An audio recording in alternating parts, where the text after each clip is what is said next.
Before 1961, this is expansive farmland.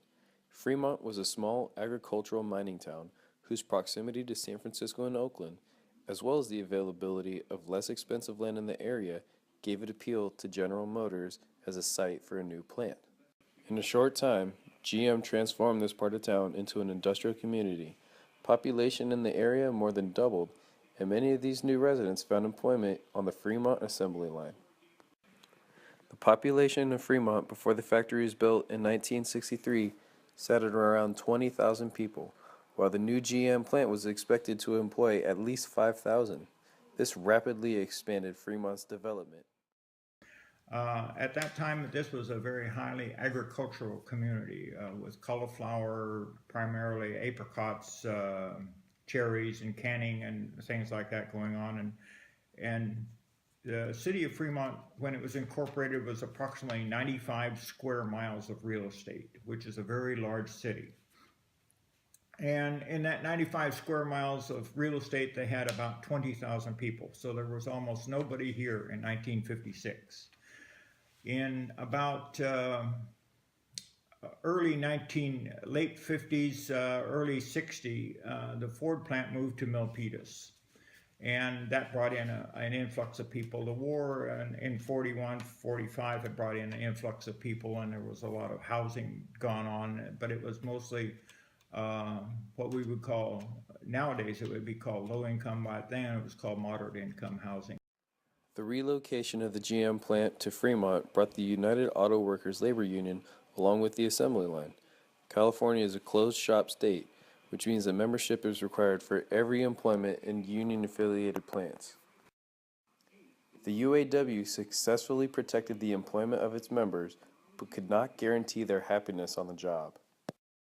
There was constant conflict between labor and management. I know of guys that have taken punches at managers and hit them, knocked them out cold, and came back to work after 2 weeks. Alcoholism was also widespread, and many employees even drank on the job. I know that we had the Hells Angels working in there. We had the Mexican Mafia working in there. We had alcoholics, abundant alcoholics working at GM, and the job really drove you to alcoholism. We had, in late 70s, they started hiring women in the plant. And when they started hiring women in the plant, there was women who worked in the plant for the shift, and then they work out in the parking lot between shifts, making more money than they were working inside the plant. That at General Motors, you could buy and sell anything in the world and take possession of it inside the plant without ever going out the front door. And that's drugs, jewelry, booze, women, houses. I worked with a guy that had a little manila envelope in his pocket. They carried around in his pocket. I was a millwright and he was an electrician. And he carried this little envelope in his pocket that probably had someplace in the neighborhood of $10,000 worth of diamonds in it. There was a high turnover rate during model changes each year, but employment was otherwise stable. The people who stayed, most of them felt that this was their job. This was going to be their lifetime employment. They were going to be here. They were going to do the best they could to keep their job and do everything they needed to maintain it and to survive. Their perceptions of security were shattered in 1982 when the Fremont assembly line closed. Employees were given hardly any notice of the closure. But people now suddenly, you've got 5,000 workers, 7,000 workers, something like this, that are suddenly unemployed, and they had precious little notice. They had less than a week's notice that they were closing the plant. The plant reopened after GM and Toyota collaborated to form the new United Motor Manufacturing Incorporated, or NUMMI. An additional deal was made with UAW. Some conditions included a number of GM employees being rehired and equal pay for most positions. Under NUMMI, there was a strong element of Toyota leadership, and employees were sent to Japan for training. As a result, NUMMI had a much higher, more efficient production rate with fewer defects. And all these parts were here being brought in that weren't here before, you know.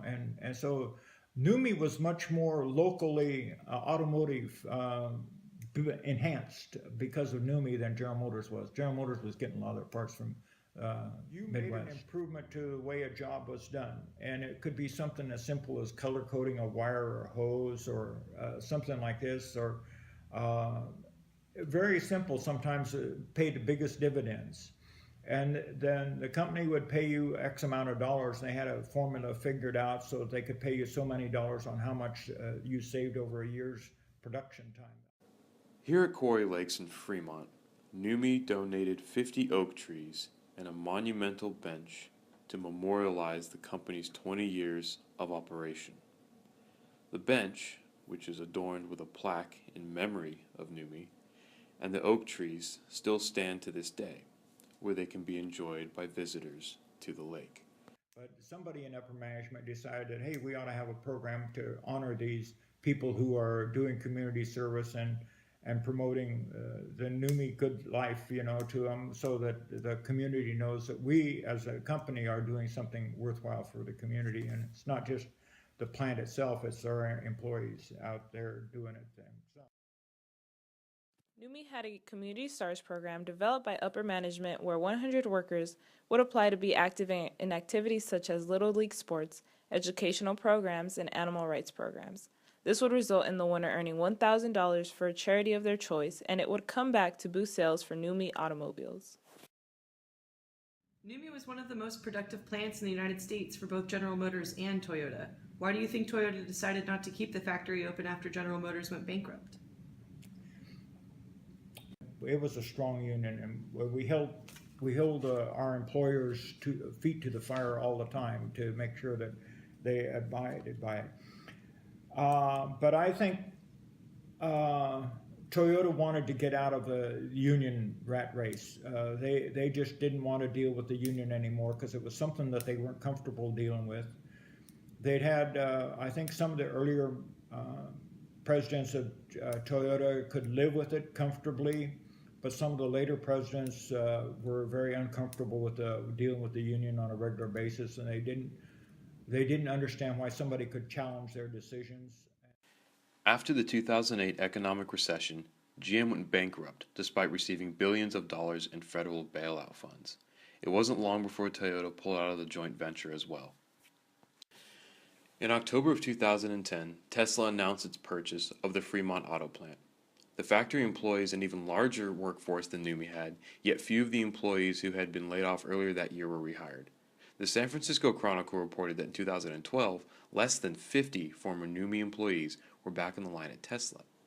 Tesla employees must sign several disclosure agreements, and therefore respectfully declined interviewing for this film. Part of the privatization of this factory has unfortunately included a decline in community outreach. Relocation of the General Motors plant to Fremont created the framework for a bustling automotive industry in the area that Toyota enhanced with the birth of NUMMI and sustained until GM's bankruptcy, at which point Tesla gained control of the plant and confidentialized it.